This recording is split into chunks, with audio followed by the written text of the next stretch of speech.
invest in any company which is tech oriented, and it could be a SaaS enterprise, internet, mobile, uh, be something to do with ML, AI, IoT, blockchain. I mean, what you see on your right side are companies only from our third fund. So this is our third fund currently running, and few other names that you would have probably heard from our portfolio would be Policy Bazaar, Red Bus, Healthify Me, LBB. So on the consumer side, and we truly believe in capital efficient founders and people who have very high conviction. So that's broadly on what we invest in. I now want to move on to the fundraising part, and just I will ask you to ask this to yourself when you are out to raise funds for your current round, or whether you're ready to raise funds for your business. I think the primary two things that you should think about is, do I have a minimum viable team? I mean, do I have the if am I a single founder who has conviction in this business and want to take it forward all by myself, or do I have the right set of people with whom I want to take this forward? So that is what I mean by a minimum viable team. That do you have people associated with you with whom you want to take this business forward? That's the first construct of understanding whether you're ready for a fundraise. And the second point is having a minimum viable product. Now, this doesn't mean that your product is already it's in the shape that you want to sell it out in the market.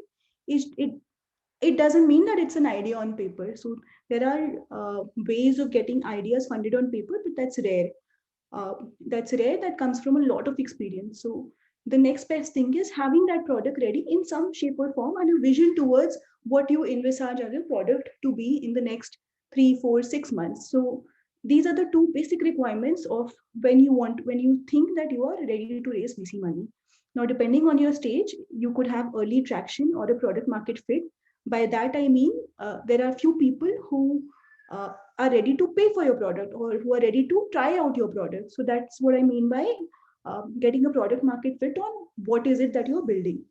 And if you're a company which is in its growth stage, which means it's already established some traction, some users in a particular geography or a market, now you're ready for your next stage of growth, which means now again you're raising money.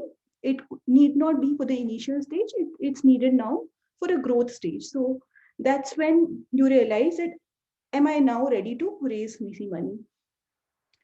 Perhaps you are not ready yet if you think, and you should think, that if bootstrapping can lead to profitability. Sometimes we think that we are not able to raise a company by our own. We need more funds, but a lot of times, I mean, Zerodha is a poster boy for this, that there is bootstrapping which can lead to profitability. You don't have to depend on us as investors. So that's really think to your product. Can it be made profitable without any external findings? And the other thing is FOMO, which by experience we see sometimes a lot of startups getting funded, and we think it's our time, we should also uh, get funded and jump into that race of attracting VC money. I don't think that's a good enough reason. You really should have a purpose to raise that money. Third, do not raise money if you think there is excessive dilution happening. Founders at an early stage think that having that money is important than dilution, and I would urge you to rethink this, because it's your company, it's your passion. If you think that you know a larger than expected dilution is happening, I'll talk about what do we mean by a larger than expected dilution. Then think back, do you really need it? And also, if possible, avoid a low liquidity situation. Right now, as you know, the markets are flush with liquidity, and probably I would say, if you went out to raise the same time last year, around April, May, June time, you wouldn't find it was a low liquidity macroeconomic situation. People were cautious about no in-person meeting on whether we should fund. There was a lot of skepticism around. So avoid those situations, and those are not exactly the time when you should go out and raise money. So I just want to there could be many reasons. I just want to highlight a few which just stand out as per my experience. Once we decide that we want to raise money, what is it that we need to do? The first thing to do is outline that what is it that I'm going to do with this money. I want to hire a tech team. I want to improve my product. I want to try out different geographies. I want to just see how if it's a B2B product, how enterprises or SMEs are reacting to my product. So, and I just want to spread awareness about my product. List down those points that you want to do with the money that you want to raise, and then create a budget plan. A rule of thumb would for this would be that the amount that you need to raise should give you an overall 18-month kind of runway. So come up with an amount that you need to be able to achieve all these goals that you listed down, to create awareness to so many people, to have such kind of a user base, to make your product achieve that product in shape. So think along these lines, think along how much money that you need, and expand it to a runway of 18 months. That's what that will lead you to your fundraise amount. The third thing that you need to do is, now you know how much you need to raise. Uh, at your stage, whether you are a very early, just started company, or a company which has some kind of traction, understand that who are the investors who will find you at this stage. So go for research on the investors uh, who are a match to your business. There are investors who invest in specific businesses and specific sectors. Also research on the stage on which investors are commensurate to your stage. So reach out to those guys, and that just improves your chances of getting funded via them. So I think a lot of guys just shoot out randomly to everybody, a blast kind of a thing. It doesn't work a lot of times. That research, when you reach out to a specific investor, be it on a cold mail or on a social media platform, be it LinkedIn or Quora or so to say Coffee Mugs, that research shows out. You get the chances of getting that meeting and getting to present your idea goes drastically up. So please, I would urge all of you to, whenever you're raising, do a little bit of that research on your investor. Goes a long way in establishing that relationship also. And finally, it is to perfect your pitch, how you arrange your decks, what the idea that you want to communicate, and communicate it coherently so that it stays in the in the investor's mind, and they are able to, one, if they like it, give you take it forward. Two, if they don't, they are able to at least give you a proper feedback on it. I mean, we all try to do that, but it's just that some founders come across to you as more appealing than others, and that difference lies in the storytelling and the attitude of the founder in that meeting or in that conversation that we have. So this little bit I will elaborate on, but I just wanted to touch upon it. Moving on, with this slide, I just want to tell you that what is it that we as investors look for. So whether we are angels or whether we are institutional VCs, we look for a very solid idea and business plan. By that, it means that it is a problem that exists, or it is a gap that exists, or it is something that is being currently done less efficiently. So we do look at that pain point or that gap that you're trying to address, and how you've thought about it. So by business plan, I don't mean projections for 5 years, 10 years. We know that a lot of things can happen between now and then, but we do want to look at how you're thinking through the whole problem and the solution that you want to provide. Second, obviously, is a very strong team. I mean, a little bit of background in that area that you're trying to solve always help. If not, again, you know, the kind of people that you're associating with as founders, and you yourself are a high conviction founder, is something that any investor, be it at an angel stage or be it at an institutional VC stage, will look for.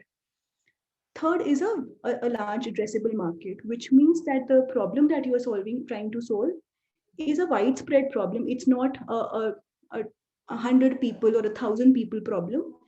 It has mass, and it'll allow you to scale up. It'll allow you to be leaders in that segment. So again, there is no rule to it, but just for when you're calculating or you're trying to go up the bottoms up approach or a top down approach in evaluating whether there is a large size for the problem that you're solving, look at a 1 billion kind of a $1 billion kind of a potential in that market.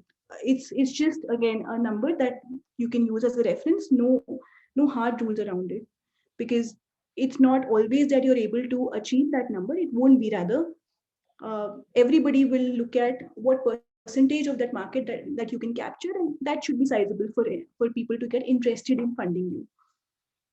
Fourth is a minimum viable product, or a product market fit, which I just spoke about. So I think it's important to have that product ready, and this again is not required for all investors. If you're trying to attract angel money, they would probably look at just some variation of the product. It need not there need not be a product market fit which is established by some users. But as an institutional VC, I will look at some kind of acceptance of that product in a market. Traction again is important for some VCs, not important for others, but this just means that there is some kind of acceptance of the product, and there is a user base around it who can vouch for it. So this is what as investors we look at. Now, I will take a moment for you to look at this slide on where should you find your investors. The first and the foremost, if you're a very early entrepreneur, is look closer to home or work. I know you've been told this time and again. Friends, family, and colleagues are your first stop, but it's not always possible to figure out such angels in your own network. Then go to then the next step should be approaching accelerators or incubators or angel networks. These are guys who will not only help you with the thinking through of your business idea, will provide you different kind of functional support, will groom you, and will also fund you to an extent that they will help you to reach a certain shape or a um, certain stage of your product. So these should be your next stop after you look around closely within your own ecosystem. I've just listed a few names here. There are many more, but for reference, these are the guys that you should look at. Third is when you know that your product is ready. You know you've identified how do you want to go to market, and you're very sure about this is the amount that you want to raise. If it is not being taken care of by the first two options, go for syndicate sites or crowdsourcing platforms. I'm talking in order of very early stage founders. Depending on your stage, you can choose to move ahead, or look at a more professional approach. So for an early stage founder who's identified what they want to raise, have their product ready, have some kind of product market fit, go for and if you're going for the angel money, go for these syndicate sites or crowdsourcing platforms, guys like AngelList or Let's Venture, which will help you raise the the 100,000 to, let's say, $400,000 kind of an amount within their own network, and it's relatively much faster. Fourth is, in order to reach out to investors, social media works best. LinkedIn, Twitter, Coffee Mug, Alma Connect are some platforms. I personally speaking, I respond to every LinkedIn message that I get on any deal, whether it is commensurate with my stage or my investment philosophy. So do reach out on figure out the little bit of research that I had asked you to do in my previous slide. Do that research and reach out to investors who are commensurate to your business idea and their sectoral thesis, and also commensurate to the stage at which you're wanting to raise money. All right, I want to now, in the whole fundraise journey, when I spoke about having funding goals, creating your plan, figuring out investors, and perfecting your pitch, here comes the part about the pitch deck. Most of it is self-explanatory, and I have spoken about it, but I'll just rerun on what is it and what should be the extreme important point that should come out in the pitch deck. There could be more, but these are points we do look at, because uh, think of it that this is, I mean, an investor who's bombarded with 100 decks a day, what are the main things that he looks at? What can excite him or her on the proposition that you want to address? So these are some of the points that should come out from your pitch deck and should get you to the should attract the investor enough to get you to a meeting. So please try to have these points covered in some manner or the other. It may not be in this order. These are just reference points that I want to touch upon that should come out when you're creating a pitch deck and when you're thinking of presenting it. One is, of course, the problem and gap that you want to address, followed by the solution that you're trying to provide, whether there is a large addressable market. Three things I spoke to you about that are this defines who you are. So have that have that thing ready, catch that attention immediately in the first 5-10 seconds. A product demo. So after you speak about the market and when you're talking about your product in the deck, of course you need to elaborate on what is the product that you're building and the business model around it, which means how will you make money out of that product. Sometimes there is a demo required because uh, you know words are not enough to just give that wow element of what I've built. Include that short demo into that slide so that give them a chance to go through that product without if you because this is you're not, remember, you're not interacting with them one on one.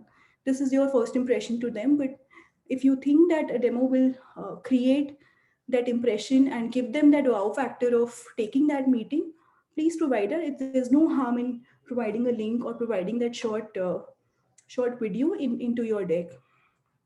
But it's a very important slide. um, it shouldn't be vague. After going through the deck, nobody should get a feeling that they've not understood what the solution is all about. And sometimes it does happen. We try to use so many jargons, we try to relate it to so many macroeconomic pointers or factors that the essence of what I'm building gets lost.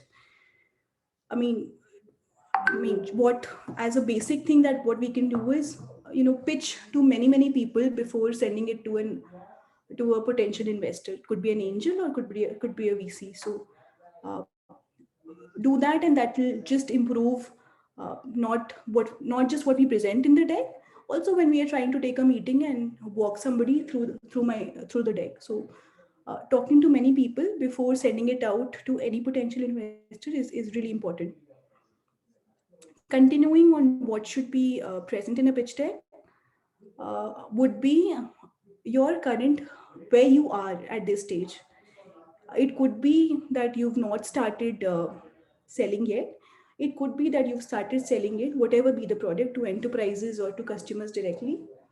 But uh, but very clearly identify those 2 or 3 metrics that define your business. So if you are a SaaS business, clearly define the kind of enterprises that you're selling to, your margins, your funnel on how you're reaching out to these guys, and if it's a social media startup, then the user engagement, the number of users on your platform on a daily basis or on a monthly basis, um, and the number of minutes or hours of engagement, because uh, this is what will tell the other person without speaking to you that all right, there is a product which is being built, there is a product that's being used, and there is decent amount of validation to it within the limited time and source scope and resources that the founder has been able to build so far.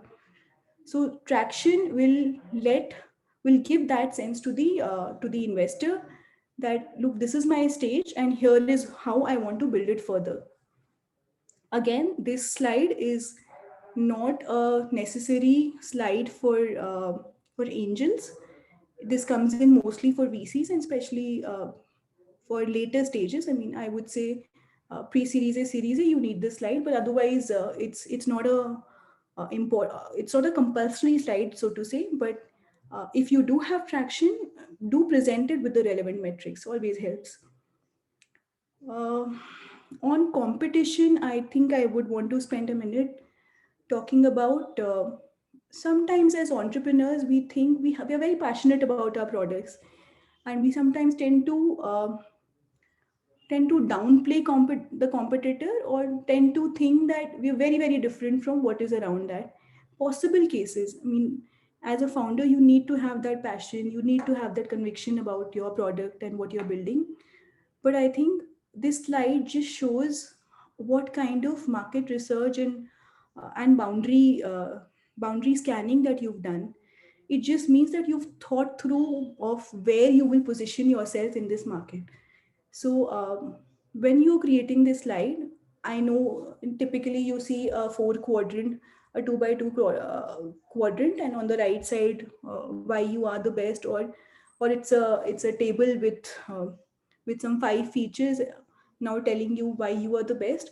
Those things work. I'm not saying that's not a good way to go about it, but thinking through this slide and talking about what how you are different from what is there, what is existing in the market, uh, just builds in more conviction in you. It just gives the investor an impression that you really thought through this.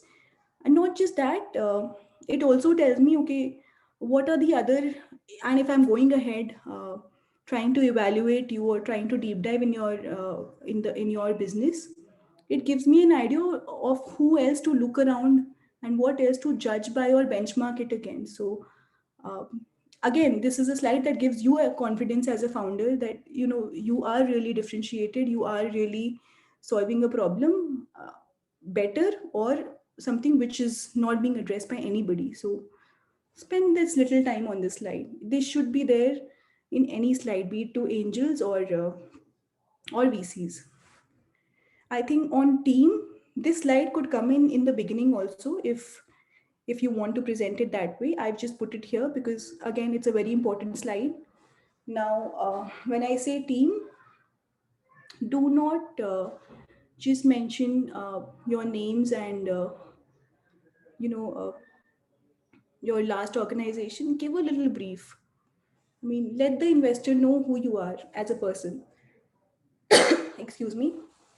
Let them give them a chance to understand what your background is, why you're building this product, because you haven't got a chance to speak to them yet.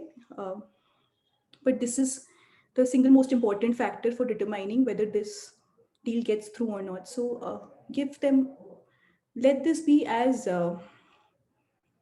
fascinating as possible. I mean, put in those details which you think can help you. So now when I say team, again, if you're a single founder, well and good. But if there are more people identified in your at this stage, everybody, this is when you're forming the team itself, should have very clearly defined roles. So it can't be that you're building I'm not saying it can't be, but it just, in my mind, it doesn't create a differentiating factor in the team. If let's say you're building a market research company and both the people are from marketing background, none from tech, who will build the product? So have that diversity in that team. It just, that gives somebody a sense that, okay, resource wise, there is confidence in execution from this team who's come to meet me. So very clearly defined roles for who's doing what. If it's a single founder, well and good. I mean, that's something then taken care of by the core team, which gets formed as a next step. Tech, a lot of times we see founders outsourcing the tech. I would say, if you are a tech company which is using some sort of tech to build your product, to scale it, it is a good idea to build that tech in house from day one. What happens is, if you one it that is the I mean, when I as an investor look at a tech, and if I think that the tech is outsourced, it just doesn't give me confidence about how you would scale. So sometimes people think about, for the lack of resources, etc., let me just outsource it and then try to bring in. From our experience, this just doesn't let you think about various different possibilities of your product yourself, because you've not got into the nitty gritties of what else, or what other features can you add on that product? So it's always a good idea to start building tech in house from day one. I'm not saying that that companies who've outsourced tech have not worked, but I mean, in the kind of companies that you look around and see success within, you can count the number of companies who've outsourced and worked that way. Mostly these are companies who have build their own tech so that they know what else can we do with it, with my product. I mean, it's uh, again, it's an iterative product. I've never heard of a founder get it in the first shot itself of what he wants to build. So it's an iterative product. It is a live document in my mind. So these are things which just help you play around and understand what can work best. So let it be in house from day one. And commensurately, the non-core functions can be outsourced. I mean, if you don't want the HR, the to start with finances, these functions which you don't have resources for at the beginning, outsource them if it's cost effective and bandwidth effective. All right, and I think in the deck, of course, the one thing that should be covered is your fundraise amount and how you want to use it. Uh, if that if you don't leave it, if you don't put in this particular slide, it just doesn't give me a sense of whether you will fit my check size or you will fit my investment philosophy, and whether it's a round that I'm comfortable with. So always include this slide of what is it that you are raising. The valuation need not be part of it. Most of the time it is not a part of it, but how you want to use that fund should be there, because it gives me a sense of not only how you've thought through of utilizing money. It gives me a sense of whether you're capital efficient. It gives me a sense of okay, how are you thinking about your uh, growth business wise and product wise. So this is more than just a number. It gives me a lot more insights from how you define the usage of that fund. The first part when I spoke about on creating a budget of how you want to use these funds that you want to raise. Overall, when you're creating your deck, there is a story that should come out which creates that lasting impact. It just helps me visualize that okay, this is a founder who's thought through this problem, who's thinking about a solution, thinking about how to go about it, and in the process will require this, and he's been able to establish XYZ so far, and would need funds to scale it to these 3-4 things. And meanwhile, in a market, will be positioning himself as this, where some 4 or 5 other players also exist. But the sense that I want to give you is that there is a uh, subconsciously there is a story built uh, in the mind of whoever is reading your deck, and let that story come out aloud when you're creating this deck.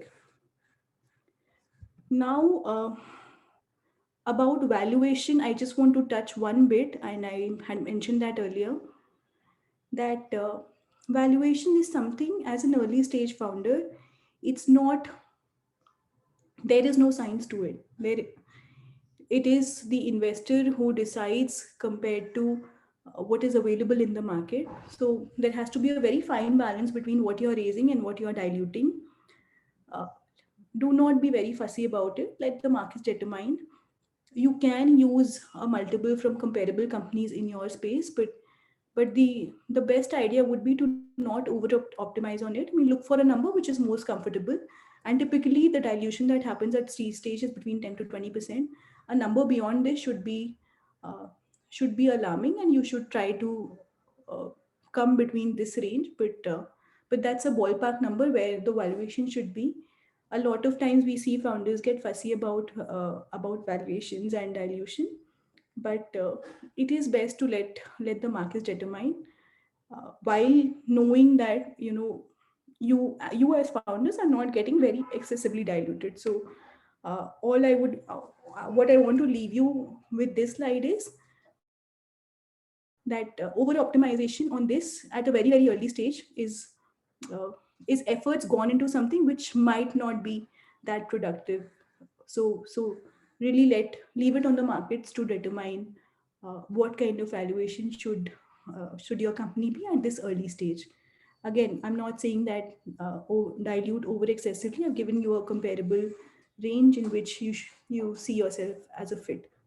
But here also, can look around at some companies to get a sense of what's happening in the market. So things don't always remain the same between at different time periods. Again, I told you, in a high liquidity scenario, there are chances that this range can slightly differ from what is there in a usual course of action.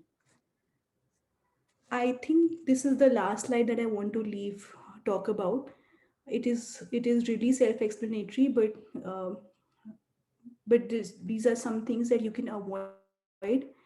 It just helps. I mean, I keep saying, I think I adopt this myself as a philosophy. We don't need to do all mistakes ourselves to learn. Can learn from others, people who've made mistake earlier. So few things that we've identified that founders may or may not do. I mean, tend to do. Without realizing, which can be avoided. So, inadequate research on the investor I spoke about. Downplaying competition is again something I spoke about. um, Numbers, when you're creating that budget plan for yourself, let it be realistic. I mean, we nobody will hold you for a 5-year plan. I mean, there is there is a lot of time between now and then to happen. But for the next 12 months to 18 months, whatever you want to spend, and whatever uh, however you're thinking about of your company going in a particular direction, have those numbers well researched on how you want to spend that amount that you raise. If you are a team which has more than one founder, do let the other members speak when you're talking to an investor. It just gives a holistic view of the team. A single person talking will give me an impression of that one particular member, but will not. I will leave with no impression of the others in the team who could be as valuable and as good, because they are your co-founders. So I'm not saying all the time, but give them a chance to speak up also. It is okay to say that you don't know a particular thing when asked during a pitch meeting. Um I mean, if beating around the bush never just helps. I mean, some investors are smarter than others. They understand these things. So always good to say that, we'll get back, we'll research, and if you get back, that's a positive, believe me. And yeah, I mean, you have 45 minutes to an hour usually when you are talking to an investor. Use it in things that you want to highlight about the company, about yourself. I mean, be mindful about getting caught up in unimportant things which just take up a lot of time, and you don't get a chance to speak about the good parts that you've thought about presenting while you're speaking to any kind of investor. Adopting a defensive stance is, I think, valid for any situation. So uh, these are just some common mistakes that we've noticed, and we wanted to highlight that, which can be easily taken care of and be mindful about. So presenting you on things that be to be just to be careful about. um, Now, this is not to discourage you, but if 3% of the startups get failed, the others don't. There are reasons around it. All of us know that what could be those reasons. I've just put in few that covers 80 to 85% of the reasons out there why startups fail. Um, the idea of putting the slide is just to uh, create. I mean, if there is research required at your end to do that when you're starting up, or if there are things that is there in your control, can be addressed early on. So uh, a certain I mean, trying to ascertain the market demand is really important. The two biggest points of early stage startups, when they come to investors, that they look for are the team and the market that you're trying to address. This is, you've not been out there or you've not been in existence for long. So what, think of it from an investor's point of view, what are the metrics on which I as an investor would judge you? I mean, it is your ability that I can see that you'll be able to execute what you're thinking about, and what you're trying to address has large potential. So market demand is a very important factor.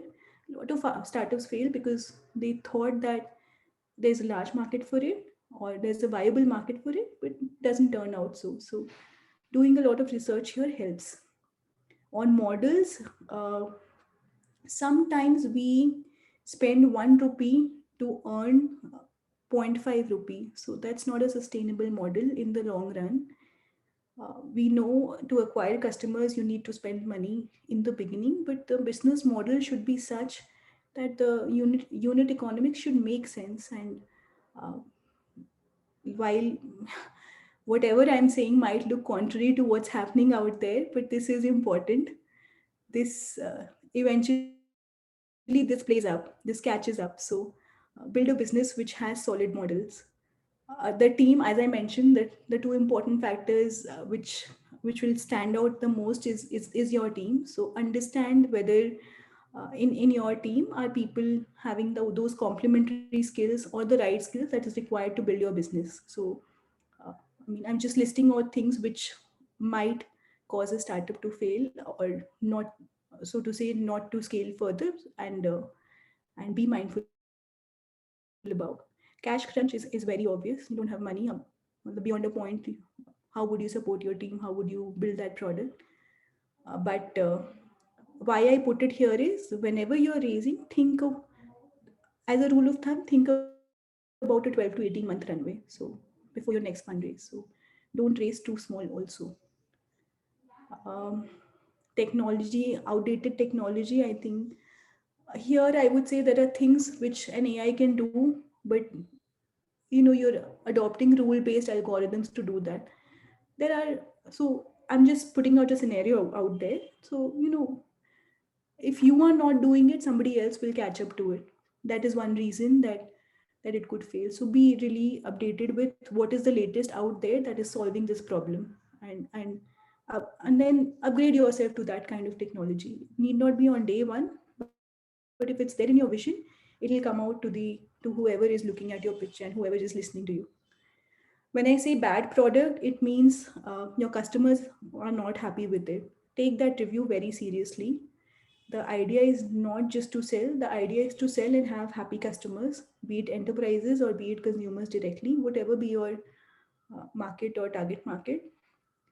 I mean, for example, even if you're selling to parents for their child, the child should be happy about your product. That feedback comes in. So customer reviews, customer insights go a long way in improving your product, and just building that base for yourself. So this is what I mean by a bad product, and what can we do about our product if we get those reviews early on.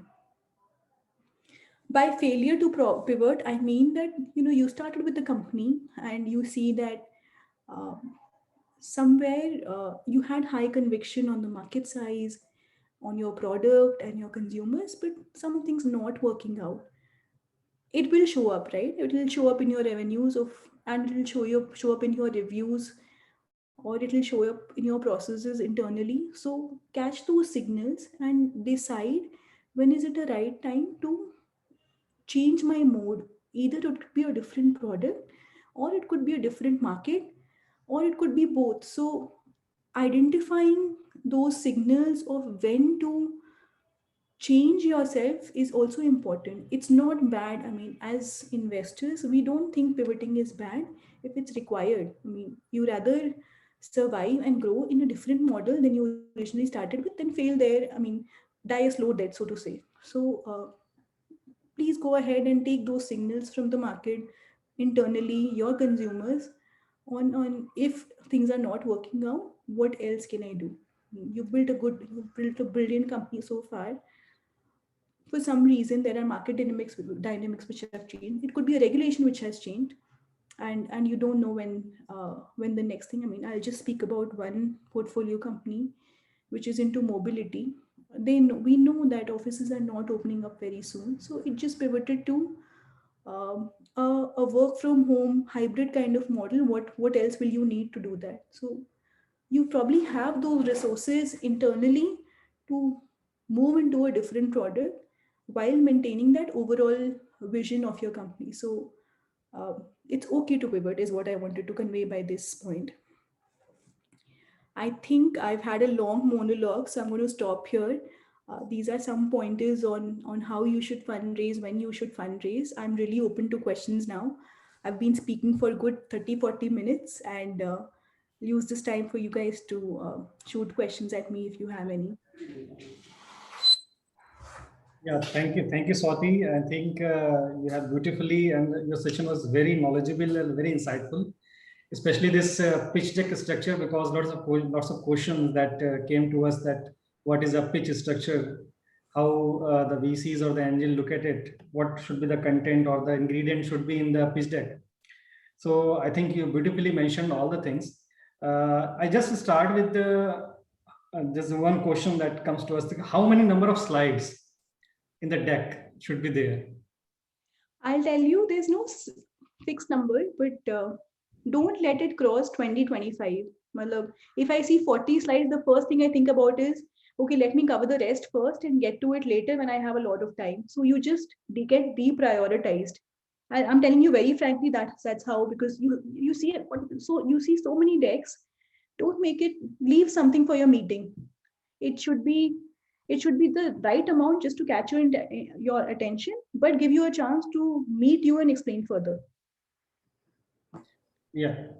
And I mean, as the angel or the VC, they are equity based funding, right?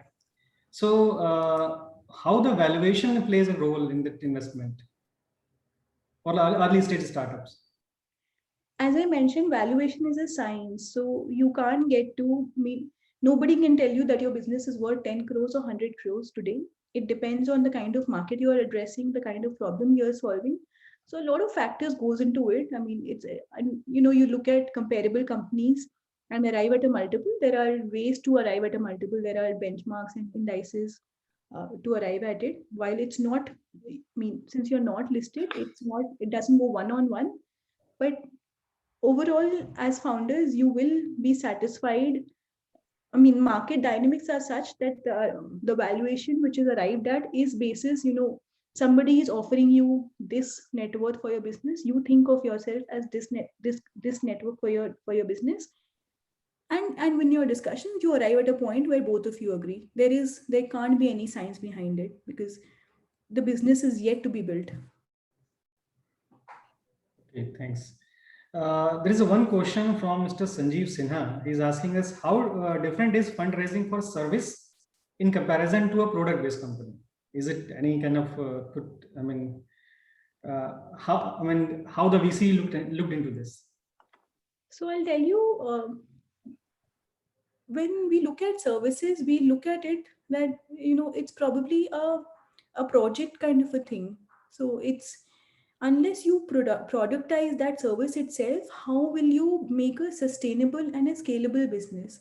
If that service business is also uh, offered in a manner which is scalable and sustainable, we're all for it. But it just so happens that most of the business that we come across which have that scaling potential are productized eventually, in order to reduce your the human resources, or the not just the human resources, I mean the kind of resources that goes into a service company. In order to optimize that, eventually you will need to productize it to just get to scale, is what I'd say. Okay, great. Thanks. So, if you see the chat box, there is a one question from Rahul Trivedi. He's saying that what is the minimum IRR the investors are interested in if it is a project-specific proposal? See, I would say VCs typically do not look at project-based investments, because I'm with you long term. I want to see you grow. I want to participate in your growth. So if it's just a short tenor kind of a project, then I guess other bodies are more suited for that timeline. I mean, you probably go to banks or project finance institutions. With VCs, we look for a long term relationship, and it's usually at least 4 or 5 years kind of kind of a timeline that we have in mind. We want to see you grow, we want to see you scale, and we want to be a part of it. So uh, project typically based um, endeavors are best suited for other sources of funding. Could be bank or project financing. Very few VCs do that. Okay, thanks. I think he's got his answers. Now move to the next question that I have. What Dr. Megha Saxena from EcoCharge, she's asking that what should be the exit strategy? Uh, I'm saying that leave that exit strategy till you are at a growth stage. If you're at an early stage, all we want to do is see you grow. Uh, Let us think about how we would want to exit. I mean, there are 4 or 5 ways of exit typically that you see. I mean, it's just for the knowledge, but what I want to say is don't worry about it in your when you're trying to raise your funds when you're approaching a VC. I'll be surprised if too many VCs at your early stage ask you about the exit strategy. So, but just for information, we look in growth stage companies. The kind of exit strategies that we look for are M&As, IPOs are very. I mean, we want our companies to reach IPO stage. That's the biggest signal to the market that we have a company in our portfolio that is creating value. So IPOs, M&As, strategic buyouts by companies who are in adjacent market or adjacent function. Uh, there is founder buyback, which sometimes happen when, as a founder, you have very high conviction and as per your terms, you need to give an exit to a investor. But usually these things are not, uh, so to say, so, I mean, they're not hard and fast that, this is what I want from you, but 4 or 5 ways of how an investor gets their exist are these. Okay, thanks. Just move to the next question, and it is very common that if some startup is moving towards angel or the VCs, and how much information has to be shared? Because if I have a tech company, so and I don't have any kind of MOU or the agreement with you, so is it really feasible to share so much of knowledge, in-depth knowledge in the deck to explain their product? I know this question comes to me a lot, and a lot of people request for an NDA. So I'd say, look, as VCs, we are into the reputation business, right? Uh, if I use your knowledge and share it with my portfolio or some other portfolio, it just goes out. It's a very small ecosystem. Everybody knows everybody, so it just gets out. We have the onus of maintaining our reputation is on ourselves. So it's not very difficult to figure out what kind of VCs you're speaking to. So uh, I want to give you that assurance that never usually happens, but that when you're researching your investors, keep that little thing also in mind. But overall, I would want to say that it's a reputation business. Doesn't happen. These things don't happen. They want to see is how you want to think through. Thank you, thank you. So I request you to please exit this presentation mode. So all the participants visible on my screen. So now I allow a couple of participants to raise their hands and ask questions. Yeah. Yeah, anybody? Please raise your hand. Yeah, yes.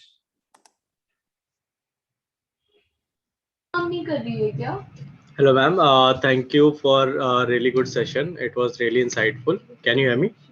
Yeah, audible. Please go ahead. Yeah. So with reference to your point, when you talked about in-house tech for tech companies always considered to be a good sign.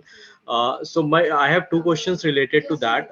Being in a startup, we can obviously, if we are working on something big, we cannot do everything in-house. So is the use of open source okay, and how well it is taken in the this VC ecosystem?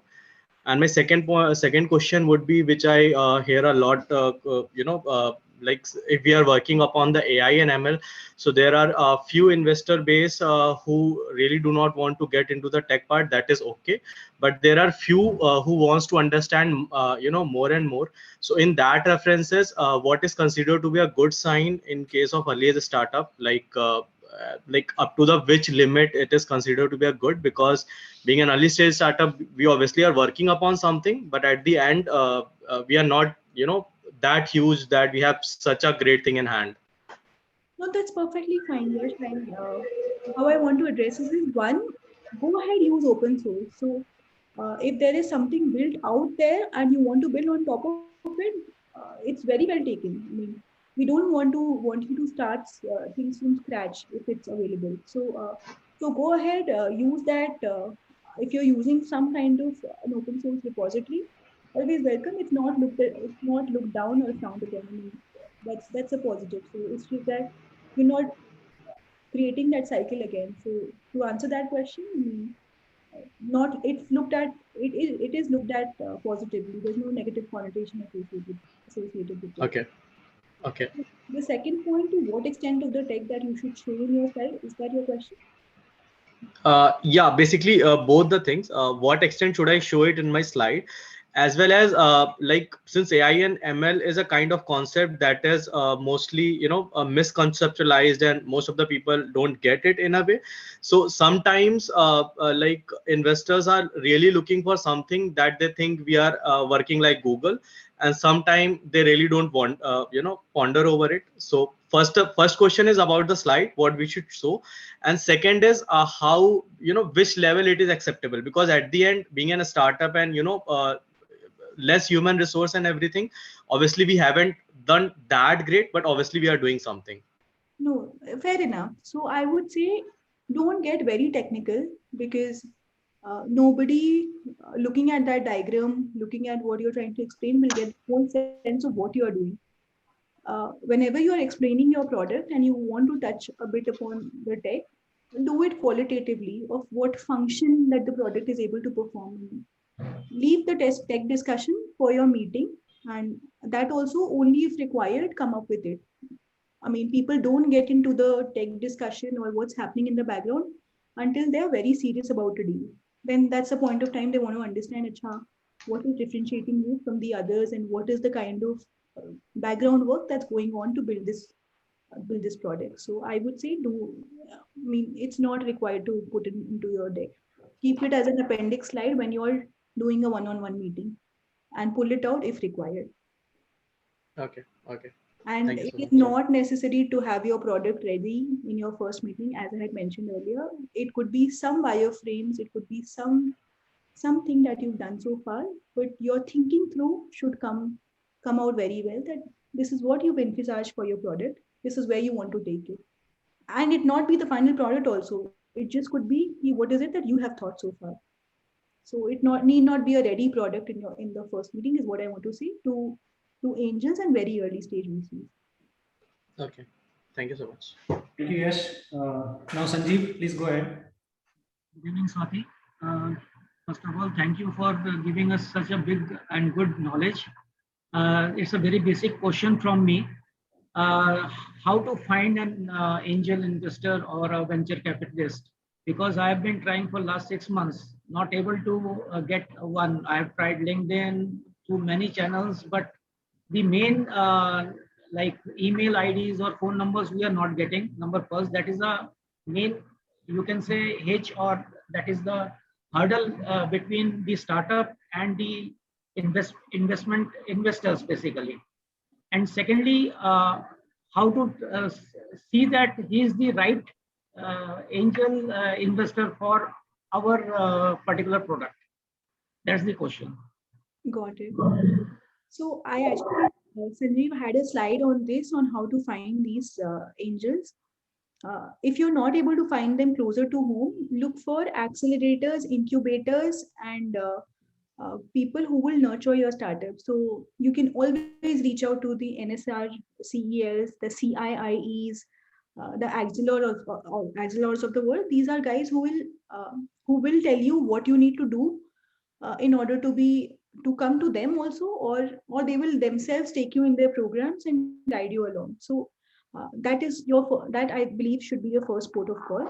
But then there are other platforms which basically aggregate these angels. I mean, try out a Let's Venture, try out uh, an IPV, for example, Inflection Point Ventures, try out an angel list. These are places where you'll find angels. Third, if you find an angel and you want to see what kind of, whether it's suitable for you, I'll tell you most angels who have money to invest in an alternate investment class, which is startups, are more than often they have a social media profile, be it a LinkedIn or a Twitter, or they are present on coffee mugs or some of these other sites. So I mean, when you click on those, I mean, when you go and research on them, you will be able to see what kind of investments they've done. And reaching out to them, sending a message on LinkedIn is perfectly okay. I mean, I wouldn't say that you'll get 10 out of 10 responses, but I'm fairly confident that a few people will respond back on what, I mean, if they don't want to invest, they'll at least give you a feedback on why, what is it that they think is missing, or would want you to enhance on before they can take a serious look. So uh, don't, I know it's disheartening a lot of times, but uh, you just have to do it on a regular there are many angel investors out there, and many are building up because uh, I mean, startups as an alternate investment class is building up. My suggestion would be reach out to these aggregators and incubators as your first port of call. When I read the newspaper, I see on the business column that 100 million or 10 million has been given to this startup or that startup. So it comes into my mind, a question comes into my mind, how that particular person or a startup got that particular investor.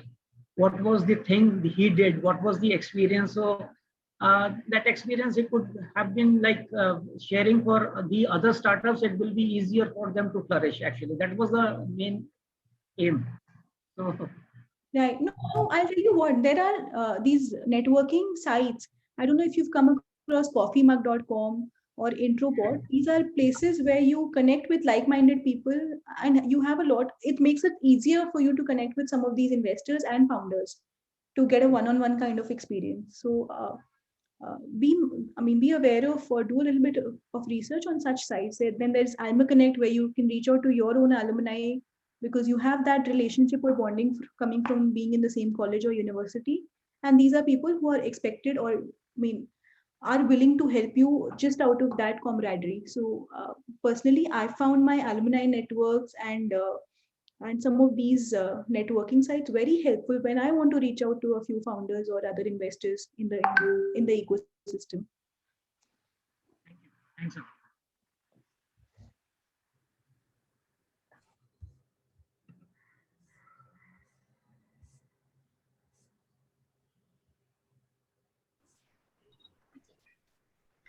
Hello, ma'am. Am I audible?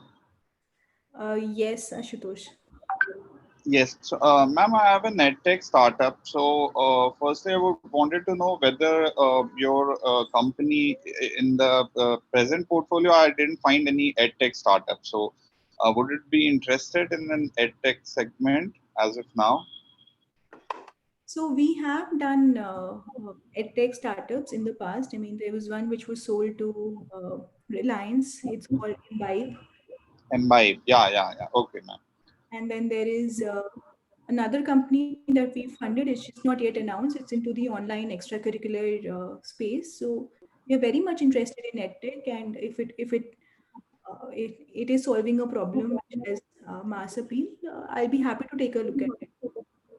Okay, ma'am. And another question is that what should be like, how much equity should a startup generally should offer in the first raise, like first round of funding, be it whatever round, angel round or a seed round?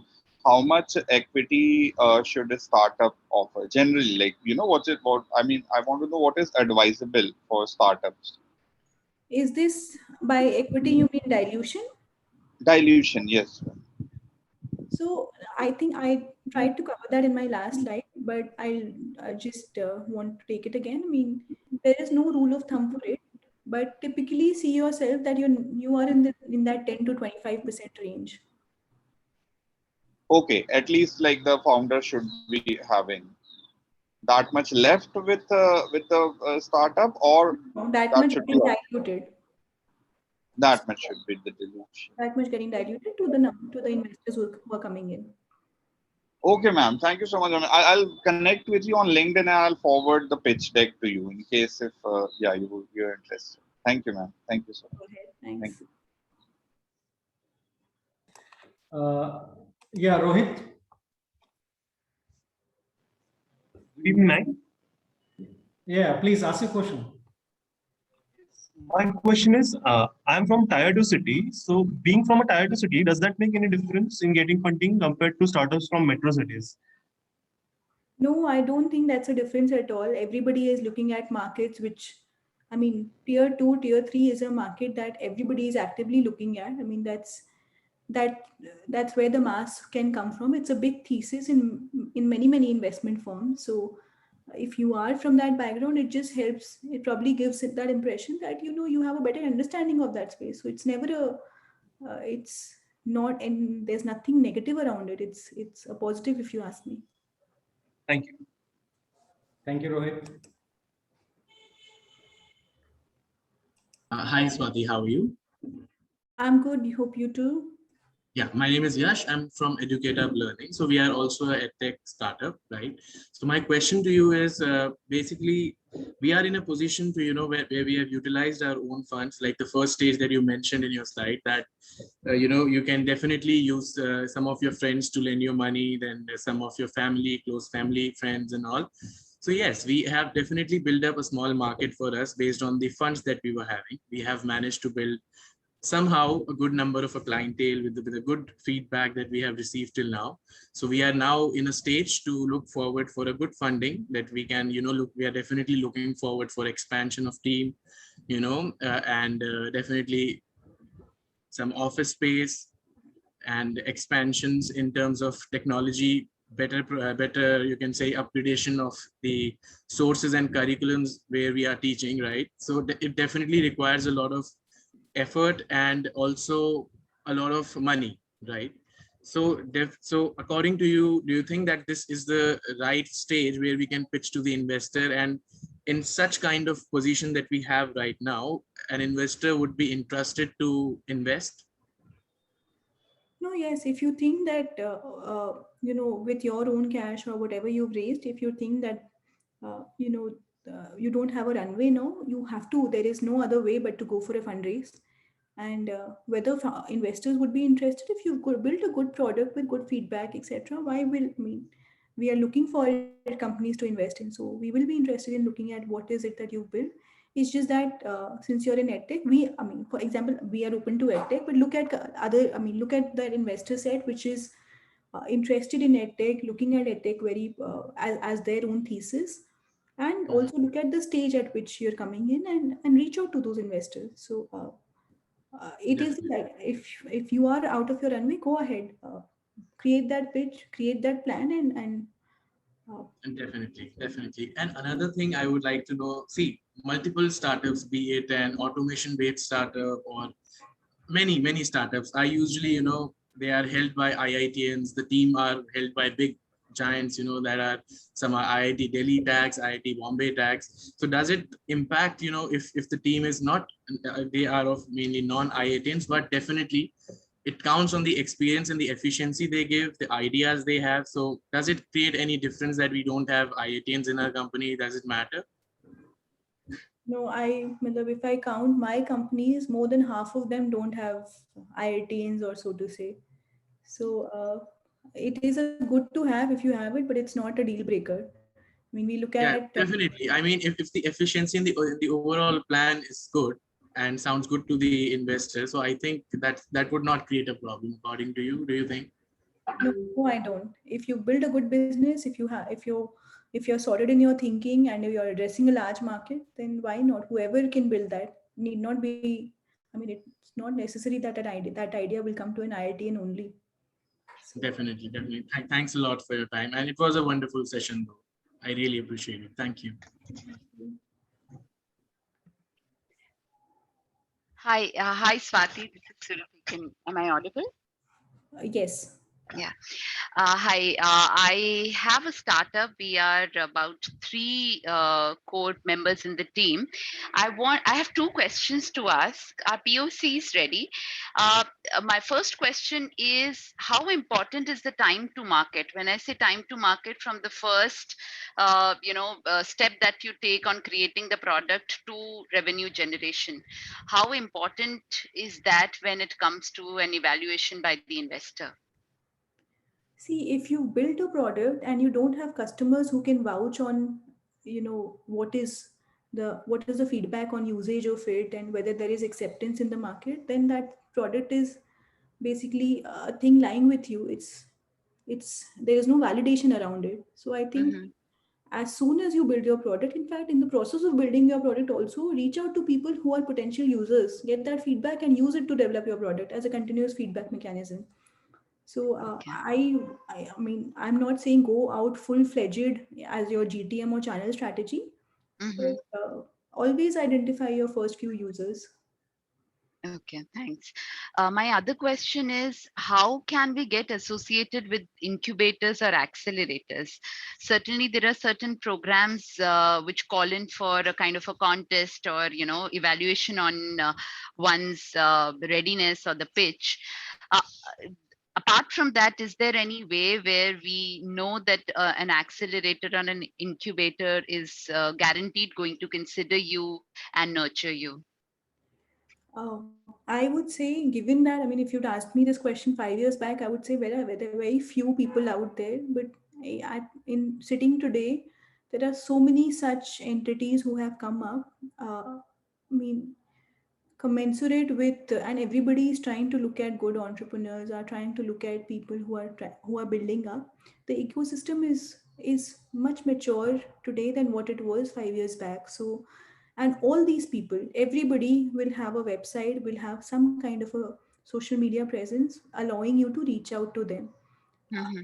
I mean, in my mind, it will be difficult to not get a feedback from these guys on what they think about you and how they want to work with you. Mm-hmm. Okay, so you mean we can easily just do a cold call and maybe reach out to them to get associated? Yes, reach out to Yeah. as many. If I mean, sometimes people who run cohorts might already, will be in the middle of something, but I'm sure it will not be. It's impossible to not find somebody who will be interested in you. Okay. All right. Thank you so much. Thank you, Surabhi. I think you got your answers perfectly well. So, before winding up, Swati, I have one question for you. Is that by listening all the discussion, people for the early stage startups, I mean, people are a little confused between angel investor and VCs. So, I mean, initially they go to the angels or they go to the VCs directly. So I'll tell you, the people who go to VCs directly are people who, in the past, usually are people who are second time or third time founders and understand this process and perhaps have that kind of relationship already built with a few VCs around. So those are the people who directly go for a VC round, because normally, and when I say VCs, there are micro VCs and there are very early stage seed VCs who will come to you, who can come at a commensurate stage at which you'll probably get angels also. So there are those VCs also existent in today's market. Just talking from our perspective, when if we are funding somebody for the first time, I mean, it's the first fundraise, so to say, no angels, etc. Is usually, these are companies whose founders are probably known to us or known in the ecosystem, or have done something else, or building something really uh, targeting a white space which has never existed. So unless that, it's always good to raise small, build it up, and then go to a VC, because as you said, with VC money comes in a lot of other responsibilities also. Yeah, absolutely right. So, any suggestion you would like to make to our participant here? No, I would say reach out to as many people as possible, investors within your domain, and we ourselves are looking out for great founders and great companies. So we're always on the lookout. And if not, it's not always that funding goes through, but it's important to build that feedback that keeps coming in to improve your product or improve your pitch, so to say. I mean, it's not necessarily that your product needs improvement. So good to speak to as many people as possible to just get that feedback on your product, on your business, and developing those relationships. So that's my only single request to everybody. Thank you. Thank you so much. So I request all the participants to just switch on their videos so I can take a group picture for our memories.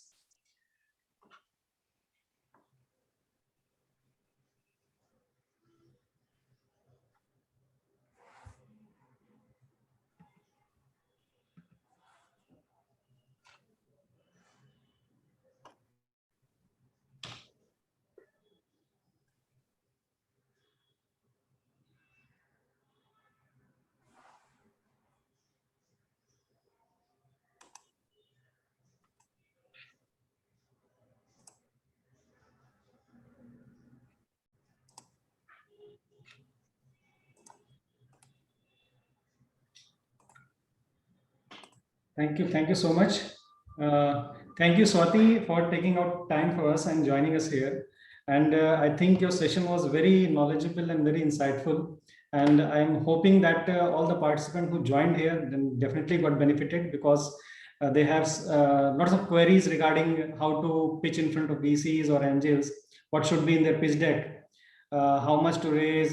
This is another question. But I mean, the knowledge that you have shared here is very remarkable to us. Thank you so much. Thank you. Thank you. I hope, I would have been able to answer a few of your questions. And otherwise, like I mentioned, reach out to us. Definitely. I mean, Swati is available on LinkedIn also. So anyone having some queries, please connect with her on LinkedIn. So she will address your queries. Yes, will do. Thank you. Thank you so much, Swati. Thanks for having me.